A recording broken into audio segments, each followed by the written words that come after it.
So in today's lecture we are going to discuss some numericals. These are the numericals and first type of numerical it is, and the numericals are based upon the topic it is molar and equivalent conductance. ठीक है, so it is based upon molar conductance and equivalent conductance. Clear? तो यहाँ पे मैं सबसे पहले formulas कुछ लिख रही हूँ आपको जो याद रखने हैं. एक तो आपको बेटा याद रखना है formula of conductivity, that is 1/r into L by A. और एल बाई जो ए है इसको आप लोग सेल कांस्टेंट भी बोलते हो. ठीक है, एक आपने ये चीज याद रखनी है. प्लस जो आपकी मोलर कंडक्टिविटी है it is k into 1000 divided by molarity, and जो आपकी इक्वलेंट कंडक्टिविटी है it is k into 1000 divided by normality. Clear हो गया? तो ये फॉर्मूलाज आपने याद रखने हैं. अब मैं एक एक स्टेटमेंट पिक कर रही हूँ and then we are going to solve. Right?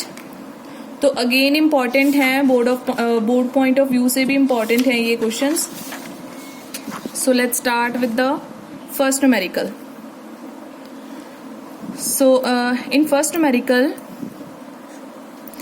0.5 normal solution. 0.5 normal solution का क्या मतलब है कि आपको नॉर्मेलिटी गिवन है. तो फर्स्ट पॉइंट क्या हो गया, normality is 0.5 normal. 0.5 normal solution of a salt placed between two platinum electrodes 2 centimetre apart. दोनों इलेक्ट्रोड्स में डिस्टेंस कितना है, 2 सेंटीमीटर का. सो इट मीन्स आपको लेंथ गिवन है it is 2 centimetre. And of area of cross section is 4 square centimetre. तो area जो आपको गिवन है it is 4 centimetre square. Has resistance of 25 ohm. Resistance कितनी है, it is 25 ohm. Calculate equivalent conductivity. आपने क्या calculate करना है, इक्विवेलेंट कंडक्टिविटी. तो आपको पता है इक्विवेलेंट कंडक्टिविटी के लिए आपको के टर्म का पता होना जरूरी है. तो कई बार डायरेक्टली आपको के बता देते हैं और कई बार आपको खुद फाइंड आउट करना पड़ता है. तो आप यहाँ पे क्या करोगे, के को खुद फाइंड करोगे. तो आपने सबसे पहले यहाँ पे क्या लिख देना है, kappa is equals to 1/r into L by A. तो 1/r यानी कि 1/25 into L. Length is 2, area is 4. तो 1 2 आंसर कितना आ जाएगा के का, इट विल बी 1/50. क्लियर हो गया यहाँ तक? फर्स्ट वैल्यू जो है आपके पास के की वो कितनी आती है, it is 1/50. Now you have to find out the equivalent conductivity, and equivalent conductivity is K into 1000 divided by normality. And आप क्या करोगे, वैल्यूज पुट कर दो. 1/50 into 1000 divided by normality. Normality is 0.5. ठीक है, तो अभी इसको सॉल्व करके आपके पास आंसर आ जाएगा 20 डिवाइडेड बाय 0.5. ठीक है, 200 divided by 5 and it comes out to be 40. Clear हो गया सबको इतना? सो आपने न्यूमेरिकल में सिर्फ यही 2 फॉर्मूलाज लगाने हैं. आपको यहाँ इक्विवेलेंट कंडक्टिविटी पूछ लेंगे या मोलर कंडक्टिविटी के आपको खुद फाइंड आउट करना होगा या गिवन हो सकता है. राइट? तो अभी एक थोड़ा सा जो डिफरेंट सिचुएशन कई बार आ जाता है तो वो न्यूमेरिकल डिस्कस कर लेते हैं. Second one. So let's solve the second numerical. Okay, now read the statement. The electrical resistance of a column of 0.05 molar NaOH solution of diameter this and length this. अब क्या क्या given है आपको, सबसे पहले मोलैरिटी गिवन है. Molarity of the solution is 0.05 molar. NaOH solution of diameter. Diameter बेटा कितना है, इट इज 1 सेंटीमीटर. लेंथ कितनी है आपको, 50 centimetre. And the electrical resistance of this particular solution is this much ohm. तो ये आपको क्या गिवन है, it is your resistance 5.55 into 10 raised to power 23 ohm. Right? Calculate resistivity, conductivity, molar conductivity, सारा कुछ निकालने के लिए बोल दिया. ठीक है, तो सबसे पहले हम कंडक्टिविटी पे चलते हैं. तो कंडक्टिविटी आप कैसे कैलकुलेट करोगे? अब बच्चे देखो, कंडक्टिविटी इज कापा, और कापा जो है उसको कैसे सॉल्व कर सकते हैं हम लोग? It is 1/r into L/A। Formula तो ये है, but the problem is resistance है, लेंथ है, इस बार उन्होंने एरिया नहीं दिया। कई बार आपको न्यूमेरिकल में एरिया डायरेक्टली देते ही नहीं है, तो एरिया की जगह पे उन्होंने क्या दे दिया? डायामीटर। अब आप क्या लिखोगे? डायामीटर कितना है हमारे पास? 1 सेंटीमीटर। तो रेडियस कितना आ जाएगा? Radius is half of diameter, 1/2। तो हम लोग कह सकते हैं यहाँ पे 0.5 सेंटीमीटर। क्लियर? नाउ अगर आपको रेडियस पता है तो एरिया क्या होगा? It will be πr²। ठीक है, आपने सर्कल का एरिया लगाना यहाँ पे, तो आपके पास क्या आ जाएगा? पाई 3.14, r² यानी कि 0.5 का होल स्क्वायर। आपके पास ये एरिया आ गया। अब आप क्या करोगे? यहाँ पे वैल्यूज पुट कर दो। यहाँ पे आप लिखोगे k is equals to 1/r। r की वैल्यू कितनी है? 5.55 इंटू 10⁻³ इंटू लेंथ कितनी है? 50 सेंटीमीटर, डिवाइडेड बाय एरिया कितना है आपका? 3.14 इंटू 0.5 का होल स्क्वायर। राइट? तो अभी इसको सॉल्व करके आपके पास रिजल्ट आ जाएंगे। क्लियर? लेकिन एक चीज याद रखना, आपको लेंथ एंड एरिया दोनों ही सेंटीमीटर्स में यूज करना है, और जो आपके पास या फिर सेल कांस्टेंट गिवन हो सकता है या फिर एरिया आपको खुद कैलकुलेट करना पड़ सकता है। ठीक है?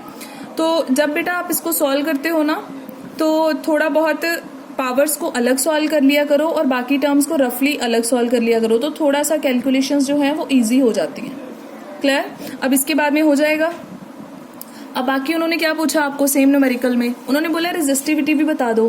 तो रेजिस्टिविटी ज्यादा फॉर्मूला कुछ भी लगाने की जरूरत ही नहीं है हमें, है ना? हम लोग क्या करेंगे रेजिस्टिविटी के लिए? Resistivity is the opposite of conductivity, तो हम लोग 1/कंडक्टिविटी कर देंगे, तो हमारे पास क्या आ जाएगा? रेजिस्टिविटी। एंड नेक्स्ट टाइम एक चीज और बोली है उन्होंने, we have to find out the molar conductivity. तो मोलर कंडक्टिविटी क्या होती है? k into 1000 divided by molarity. ठीक है? तो k आपको ऑलरेडी पता चल चुका है, मोलैरिटी आपको गिवन है, वैल्यूज यहाँ पे पुट करोगे एंड आंसर आ जाएगा। Hope I am clear to you all. Now let's continue with the third numerical. Resistance of a conductivity cell filled with 0.1 mole per liter is 100 ohm। Okay sorry, यहाँ पे KCL भी था, solution बता रखा है किसका। ठीक है? उन्होंने कहा कि एक हमारे पास सेल है जिसमें सॉल्यूशन हमने कौन सा लिया हुआ है? 0.1 मोलर। ओके, तो चलो इसका मतलब हमारे पास एक सॉल्यूशन इन्होंने इस साइड दिया है, उसमें मोलैरिटी ऑलरेडी बता रखी है कि इस सॉल्यूशन की मोलैरिटी कितनी है? 0.1। क्लियर? एंड रेजिस्टेंस कितनी है? The resistance of 0.1 molar solution is 100। तो रेजिस्टेंस भी बता दी, 100 है। Right? If the resistance of the same cell filled with 0.02 mole per litre solution is 520। उन्होंने कहा कि हमने सेल चेंज नहीं करा, सेल वही रहने दिया, सेल में चेंज कर दिया सॉल्यूशन। तो इसका मतलब हमने डाल दिया इसमें कोई सेकंड सॉल्यूशन। सॉल्यूशन कौन सा था? जिसकी मोलैरिटी थी हमारे पास 0.02 मोल पर लीटर। तो सेकंड सॉल्यूशन हमारा इतना था मोलैरिटी, एंड रेजिस्टेंस भी चेंज हो गई उसकी। रेजिस्टेंस कितनी थी? 520 ohm. Now calculate the conductivity and molar conductivity of 0.02 molar solution. इसका मतलब इधर हमें कंडक्टिविटी भी पता करनी है, हमें मोलर कंडक्टिविटी भी पता करनी है, and the conductivity of 0.1 molar solution is 1.29। इस तरफ की जो कंडक्टिविटी है वो आपको गिवन है 1.29 साइमन पर मीटर, उसकी यूनिट्स दे रखी हैं। ठीक है? So now you have to find K. अब अगर बेटा हमें तो पता ही है कि के का फॉर्मूला हम लगा सकते हैं, के इज 1/r इंटू L/A, हम तो ये लगा देंगे, लेकिन प्रॉब्लम ये है रेजिस्टेंस भी हमें पता है। ठीक है? ना तो उन्होंने दिया लेंथ, ना दिया एरिया। ठीक है? लेंथ भी नहीं पता है हमें, डिस्टेंस भी नहीं पता इलेक्ट्रोड्स की, एरिया भी नहीं पता है, तो हम के कैसे निकालें? और अगर के नहीं निकलेगा तो लैम्डा तो निकल ही नहीं सकता। इसका मतलब हम इधर आते हैं।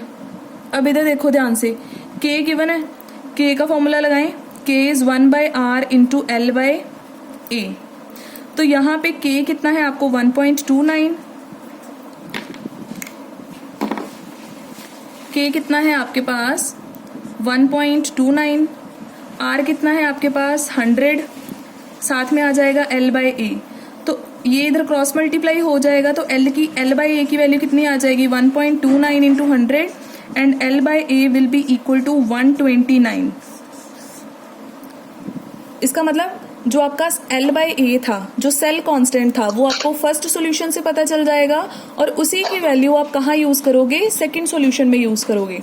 अब ये कैसे पॉसिबल हुआ, बिकॉज आपको स्टेटमेंट में दिया था कि हमने सेल चेंज ही नहीं करा। इसका मतलब जो एरिया था वो भी सेम ही रहेगा, जो लेंथ थी वो भी सेम ही रहेगी।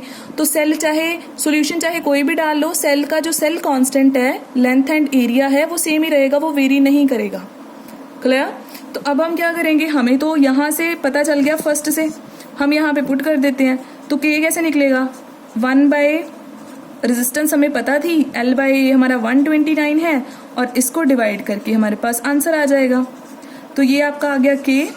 फिर उन्होंने पूछा कि मोलर कंडक्टिविटी बता दो, तो हमने मोलर कंडक्टिविटी के लिए क्या करना है, k into 1000 divided by molarity and k यहाँ पे 129 over 520 into 1000 and divided by हम कर देंगे मोलैरिटी। मोलैरिटी बेटा आपको कितनी गिवन है 0.02। अब यहाँ गलती मत कर देना, 0.01 मत लिख देना, क्योंकि उन्होंने कहा था कि 0.02 का ही दोनों चीजें निकालो। तो आपको मोलैरिटी भी यहाँ पे 0.02 लिखनी है। होप